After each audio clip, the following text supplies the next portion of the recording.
সকলকে শুভ সকাল। Reuse life in a shell চ্যানেলে তোমাদের আবার ওয়েলকাম। তো আজকে হচ্ছে গোয়াতে ডে 5 এবং আমরা চলে যাচ্ছি হারবালেম ফলসে। তো চলো দেখা যাক পুরো ভিডিওটা। আজকে কোথায় এসেছি? হারবালেম ফলস, এখানে একটা মন্দিরও রয়েছে আর বাবল লেকও রয়েছে। তো চলো আমরা ঘুরে আসি। বেশি দূরও নয়, এটা গোয়া থেকে 36 কিলোমিটার, 1 ঘন্টা খুব জোর। আমরা এসেছি হারবালেম ফলসে। তো পাশেই একটা মন্দির ছিল ভোলে বাবার। তো এখানে নদীটা বয়ে চলেছে সুন্দরভাবে, তার ফলে ওয়াটারফলস একটা তৈরি হয়েছে আর খুবই জলের স্রোত। তোমরা দেখতে পাবে, আপনি অ্যাড করে দেবো ভিডিওটা। আবার নেক্সট মন্দিরের এন্ট্রেন্সটা দিয়ে নিচের দিকে এসেছি। এই যে নিচটা দিয়ে নেমেছি মন্দিরের, এখান দিয়ে এসে এখানে ভিউ পয়েন্ট, এখানে জাস্ট ভিউ করা যায়। এখানে নেমে স্নান করা বা কিছু ওখানে কোনো ফেসিলিটি নেই। তো এখানে এমনিতেও অনেক জলের স্রোত। এটা দেখতে পাচ্ছ, এটা শিবের মন্দির একটা। এটা নিচ দিয়ে আমরা গিয়েছিলাম। এখানে খুবই বড় মন্দিরটা।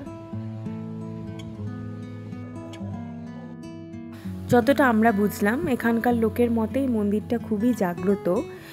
এবার দেখো এই যে সাইডটা, যেটা এই সাইডটা দেখাচ্ছে, এই সাইডে একটা রুমের মতো ছিল, সেখানে মানুষের শেষকৃত্য এই সব কাজও নাকি এই নদীতেই করা হয়।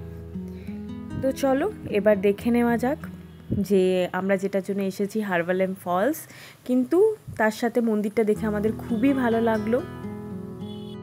মন্দির থেকে ঠিক বেরিয়ে সামনেই তোমরা দেখতে পারবে হারবালেমস ওয়াটারফলস। তার আগে তোমরা এই পোস্টারটা দেখো, এখানে লেখা আছে নাকি এই পন্ডটাতে ক্রোকোডাইল আছে। তো যাই হোক, যেহেতু আমরা নামবো না সেহেতু অত ভাবারও দরকার নেই। দূর থেকেই দেখা যাচ্ছিল বাতাসের সাথে উড়ে আসছে জলের ধারা। সেদিনে হালকা বৃষ্টি হচ্ছিল আর এই যে জলগুলো এসে মুখে পড়ছিল, আমরা ভাবছিলাম বৃষ্টি পড়ছে, কারণ এটা এতটাই দূরে যাচ্ছিল, যেখানে আমরা দাঁড়িয়ে আছি সেখানেও আমরা জল পাচ্ছিলাম। তো আমরা ভাবছিলাম এটাতে বৃষ্টি পড়ছে না পুরো যে ওয়াটারফলের জলটা উড়ে আসছে সেটা। ভিডিওটা দেখে তোমরা আশা করি বুঝতেই পারছো যে জলের ফোর্সটা কতটা ছিল, কতটা গতিতে ওরা নিচে নামছিল, যার ফলে বাতাসে ওদের জলের ফোঁটাগুলো ওইভাবে ভেসে আসছিল। আমি তো সাজেস্ট করব, যদি তোমরা অফ সিজনে যাও এমনিই তো রেনকোট নিয়ে যেতে হবে, তো এখানে এলেও রেনকোট নিয়ে আসতে পারো। এছাড়া এখানে রেনকোট তোমরা ভাড়া করতে পারো। তো আমাদের তো দেখে খুবই সুন্দর লাগলো, বাট ফটো তুলতে একটু অসুবিধে হয়েছিল, কারণ পুরোই জল জল জল জল, ওখানে ওই সামনে যাওয়াই যাচ্ছে না। যদিও আমরা এনজয় ভালোই করেছি। তো চলো তোমরাও একটু ভালো করে দেখে নাও পুরো জায়গাটা।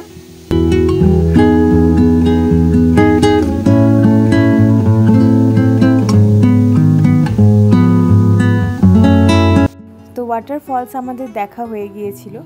তো আমরা বাইরেটাই একটু ভালোভাবে দেখছিলাম, এখানে পুরো সবুজে ভরা ছিল। এইটা যেটা দেখছো সেটা হচ্ছে মন্দিরের ব্যাক সাইডটা, এবং এখানে আসতে মন্দির দেখতে বা হারবালেম ফলস দেখতে কোনো রকমের টিকিটের ব্যবস্থা নেই। এবং এটা ঠিক ব্যাক সাইডে যদি তোমরা স্ট্রেট যাও, এরকম একটা পুরনো ভাঙাচোরা ব্রিজ দেখতে পাবে। এবং এই যে নদীটা দেখছো, সেইখানেই আমি যেটা বললাম আগে, যে লোকে শেষকৃত্য বা বিভিন্ন ধরনের কাজ হয় এই যে ঘাটটা, সেটা দিয়ে। এরপরেই আমরা চলে গিয়েছিলাম চা খেতে। তো ওয়াটারফলস দেখে যেহেতু পুরোই আমরা ভিজে গিয়েছিলাম, আমরা রেনকোট নিয়ে গিয়েছিলাম ঠিকই, কিন্তু সেটাকে ইউজ করিনি, সেটা গাড়ির ডিকিতেই ছিল। তারপরে আমরা চা খেয়ে রওনা দিলাম লাঞ্চ করার জন্য। লাঞ্চে নিয়েছিলাম আমরা থালি, স্পেশালি 2টো থালি, ভেজ থালি। এবং ভেজ থালি আমরা কমপ্লিট করার পর আমরা গিয়েছিলাম একটা সুন্দর মন্দিরে, যেটা আমরা ফেরার পথে দেখলাম। এই মন্দিরটা খুবই সুন্দর। তো পরবর্তী ব্লগে আসতে চলেছে এই মন্দিরটা নিয়ে। তোমাদের যদি ব্লগটা ভালো লাগে থাকে আমাদের পাশে থেকো। Thank you.